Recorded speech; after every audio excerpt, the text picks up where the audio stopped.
U okviru nacionalne kampanje Karavan bezbednosti na Zlatiboru su realizovane edukativne i preventivne aktivnosti sa ciljem da se vozačima i putnicima ukaže na značaj odmorne i koncentrisane vožnje, kao i dosledno korišćenja sigurnosnog pojasa. Agencija za bezbednost saobraćaja Republike Srbije već tradicionalno na Karavanu bezbednosti saobraćaja ovaj put na Zlatiboru prezentuje niz svojih preventivno-promotivnih aktivnosti usmerenih različitim kategorijama učesnika u saobraćaju. Danas smo za sve posetioce karavana pripremili naše simulatore čelnog sudara kao i simulator prevrtanja, odnosno besplatnu i potpuno bezbednu simulaciju prevrtanja i čelnog sudara, odnosno na koji način pojas sam sprečava teže posledice u trenutku saobraćajne nezgode za kako vozače, tako i putnike u automobilu. Pored toga, pripremili smo i edukaciju roditelja o pravilnom i bezbednom korišćenju dečjeg autosedišta, kao i promocija kampanje Vozi odmoran, gde edukujemo ljude i apelom da pogotovo u ovim letnjim mesecima kada se upućuju na daleke destinacije, da pravilno isplaniraju svoj put, da ne kreću umorni na put, da prave redovne pauze, kao i da isplaniraju svoje putovanje od tačke A do tačke B. Zanimljiv edukativni program imali su i ostali partneri u kampanji, prije svih Uprava saobraćajne policije, Automoto savez Srbije, Putevi Srbije.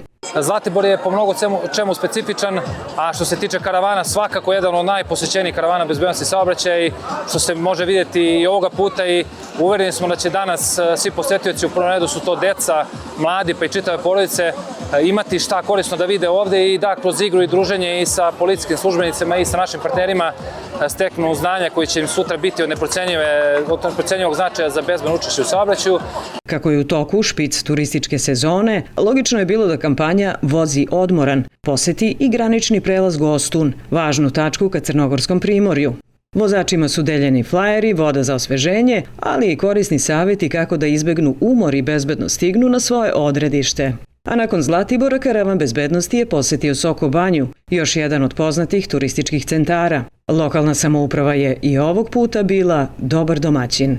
Pa ovaj Karavan bezbednosti je baš u pravom vremenu i održan u Soko Banji, zato što u prethodnih meseci i više godina imali smo više saobraćajnih nesreća na teritoriji opštine Soko Banja i opštine Aleksinac pri dolasku i odlasku iz Soko Banje, i upravo je ovo pokazatelj svim tim gostima, a i Sokobanjcima, da se uvere i nešto nauči iz bezbednosti u saobraćaju. Odzivom građana bili su zadovoljni i predstavnici institucija koje organizuju Karavan bezbednosti i njihovi partneri. Danas ovde u Soko Banji još jedan u nizu karavana bezbednosti i saobraćaja. U saradnji sa svim partnerima danas u okviru bezbedne zone spremili smo niz aktivnosti za sve posetioce ove manifestacije, pre svega simulatori čelnog sudara i prevrtanja, zatim edukacija roditelja o pravilnoj upotrebi dečjih autosedišta, promocija kampanje Vozi odmoran imaju za cilj da promene svest,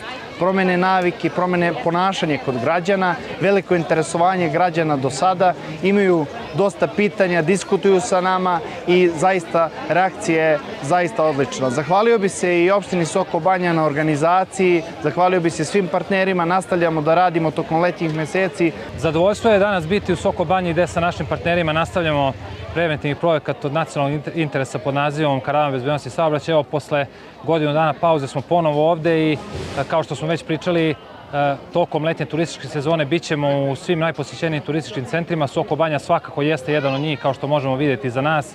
Veliki broj građana je već bio ovde, očekujemo danas do 20 časova još veliki broj i najmlađih i njihovih roditelja.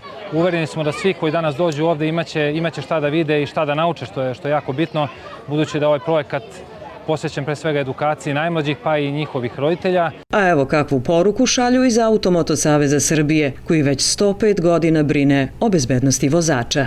Naravno, Automoto savez Srbije apeluje uvek da se saobraćajna pravila i propisi strogo poštuju, bilo da smo vozači, pešaci, biciklisti, motociklisti, ili svi smo učesnici u saobraćaju. Naravno, za sve nepredviđene situacije naše mobilne ekipe dežuraju 24 časa dnevno na broju telefona 1987 i stoje na raspolaganju svim vozačima.